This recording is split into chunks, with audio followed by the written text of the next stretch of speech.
ذرا آئے نا آپ کی روحانیت پہ. ایک تو یہ 2 دفعہ مر کے زندہ ہونا یہ کیا ہے، اور یہ جو واقعات ہیں کیا واقعی ایسا ہوا یا عارضی طور پہ آپ بے ہوش ہوئیں، یا یہ کیا واقعہ کیا ہے یہ؟ نہیں دیکھیے، جو پہلا واقعہ بھی ہوا جب میری اپینڈکس پھٹی اور ڈائگنوز نہ ہو سکی تو 72 گھنٹے گزر گئے. یہ کس ایج کی؟ یہ میں تھی 7-8 ایئرس کی. اوکے. وہ بچپن کیا.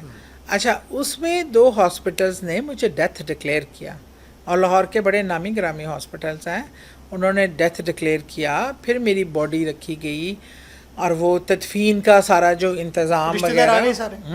میرے ابو تھے کراچی، انہی کی آمد کا انتظار تھا، اور بس ان کی آمد سے آتے ہی انہوں نے مجھے دیکھا اور بھاگ گئے. اور کتنی دیر بعد وہ آئے؟ میں تھا نا، میرے 72 گھنٹے تو پھٹے ہوئے ہو گئے تھے. اس کے بعد ابو آئے ہیں، ابو جہاز پہ آئے تھے. ٹھیک ہے. وہ جو 1.25 گھنٹے کی فلائٹ ہوتی ہے، اس کے بعد مطلب میرا خیال میں کچھ گھنٹے تو لگے ہیں. تو آپ کو ہاسپٹل سے گھر لے آئے ہوئے تھے؟ 2 ہاسپٹل لے کے گئے، دونوں نے ڈیتھ ڈکلیئر کیا. گھر لا کے چارپائی پہ رکھ کر سارے رشتہ دار بیٹھے ہوئے ہیں، جیسے وہ میت کے ساتھ بیٹھتے ہیں، بالکل جیسے بیٹھتے ہیں، اور ابو کی آمد کا انتظار ہو رہا ہے. اور مین وائل میرے والد آتے اور وہ دیکھتے ہیں، اور بالکل میں لاش کی طرح پھول چکی تھی، سبز رنگ کی ہو چکی تھی، زہر پورے جسم میں پھیل چکا ہوا تھا. تو میرے ابو مجھے اٹھا کے بھاگ گئے. اب وہ ابو کو میں اس ہاسپٹل کا نام ضرور لیتی ہوں، UCH ہاسپٹل تھا، وہاں تھے ایک امریکن ڈاکٹر تھے، ڈاکٹر بینچمن. انہوں نے وہ ابو ان پہ بہت ٹرسٹ کرتے تھے، بہت زبردست ڈاکٹر تھے. ابو ان کے پاس لے گئے. اب وہ دیکھا تو ان پر پریشان گئے. یہ تو انہوں نے بھی چیک کیا، نے کہا شی از نو مور. ایک میرے ابو کا یقین تھا، اعتماد تھا، جو وہ کہتے نہیں دوبارہ چیک کریں، پھر چیک کریں. اس نے کہا کہ تمہیں کیا چیز بلیو نہیں کرنے دے رہی کہ یہ 2 ہاسپٹلز نے کہہ دیا، میں کہہ رہا ہوں، میں بھی کہہ رہا ہوں. میرے ابو نے کہا کہ اگر یہ مرے گی نا مجھے ادھر پتہ چلے گا. بہت اسپریچول انسان تھے.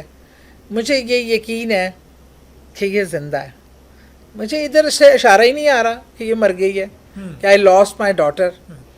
تو اللہ کا اس نے کہا اس بلیف سے چیک کرو کہ یہ زندہ ہے. ڈاکٹر نے پھر کہیں چیک کیا ڈیپ ڈاؤن، کیونکہ سویلنگ بہت تھی نا، پوری باڈی پھول چکی تھی زہر پھیلنے سے. اور تو اس کو ڈیپ ڈاؤن ایک دم لگا جیسے پرلز واپس آئی ہیں، پرل آئی سب فیل ہوئی. اسے کہا یس مجھے کوئی فیل ہوا. پھر اس نے ڈیپ جب دیکھا کیا تو پھر اس نے یہی کہا کہ میں اس کو سرجری پہ لے کے جا رہا ہوں، کیونکہ اس کے اندر زندگی کی رمق نظر آئی ہے مجھے. لیکن مجھے نہیں پتا یہ کس حال میں بچے گی، نارمل ہوگی کہ نہیں، یہ گوشت کے لوتھڑے کی طرح پڑی رہے گی سائڈ پہ. میرے ابو نے کہا کچھ بھی ہو، زندہ ہو، میرے سامنے ہو تو مجھے قبول ہے.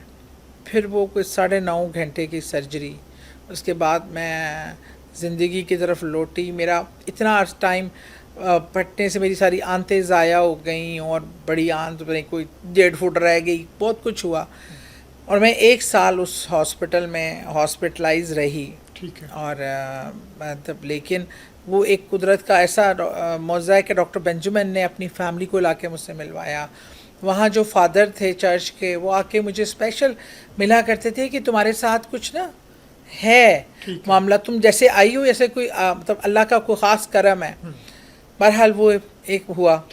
اور ایک بار جو ہے وہ میرے 2nd بیبی ہونے والا تھا، ابھی مجھے پتہ بھی نہیں تھا.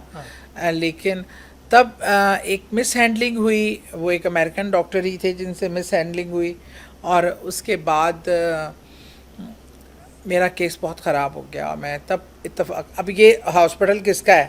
اتفاق ہاسپٹل. لیکن میں تعریف کر رہی ہوں جہاں جس ہاسپٹل میں مجھے اللہ نے دوسری زندگی دی. وہاں سرجن تھے میرے شیخ عبدالسمیع.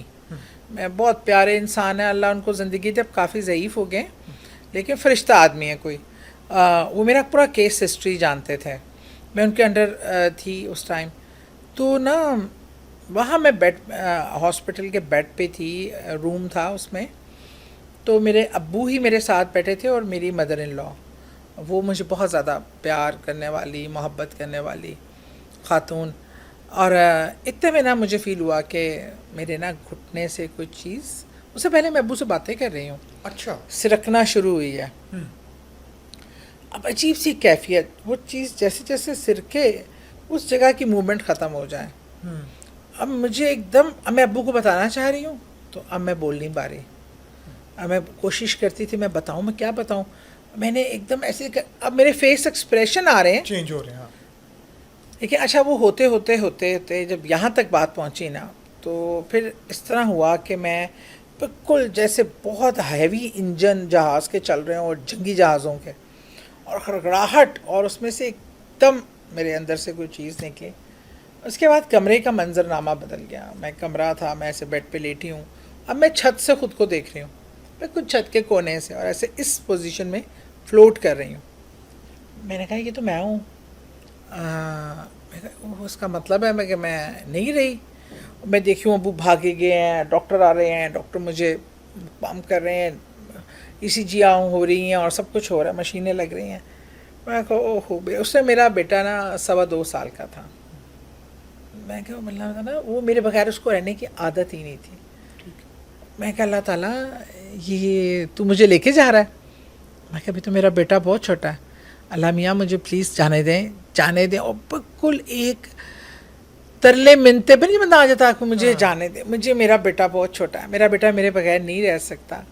اللہ کے پالنے والی ذات اللہ کی ہے، مطلب سبھی رہ لیتے ہیں، کتنے ماؤں کے بچے جاتے ہیں، کتنی مائیں جاتی ہیں. بالکل. لیکن بہرحال ایک جذبہ تھا، ایک چیز تھا. اب میں دیکھ رہی ہوں چیزیں وہاں سویر ہوتی جا رہی ہیں، اور ڈاکٹر پریشان آ رہے ہیں جا رہے ہیں. وہ ہارٹ پہ ایک انجیکشن بھی لگتا ہے، وہ بھی لگا. تو ابو، میری ساس تسبیح پڑھ رہی ہیں، رو رہی ہیں، اور ابو بھاگ رہے ہیں. مجھے سمجھ آ گیا. اب مجھے نا آہستہ آہستہ اوپر کوئی کھینچ رہا ہے، جیسے ایسے پکڑ کے اوپر جانے کے لیے. میں کہا تو میں کہا، اب میں نے وہاں نا اپنی گریہ وزاری تیز کر دی. میں کہا اللہ مجھے پلیز جانے دیں، خدا کے لیے جانے دیں، اللہ تعالیٰ تیری مہربانی ہے، مجھے جانے دیں، میرا بچہ بہت چھوٹا ہے، مجھے جانے دیں مجھے. تو نا ادھر وہاں سے انہوں نے مجھے الیکٹرک شاک دیا. ٹھیک ہے. ایک شاک دیا، کچھ نہیں ہوا. اور میں نا پریشر اوپر سے مجھے بڑھتا جا رہا ہے، اور میں زور لگاتی جا رہی، میرا گریہ وزاری کا پریشر بڑھتا جا رہا ہے.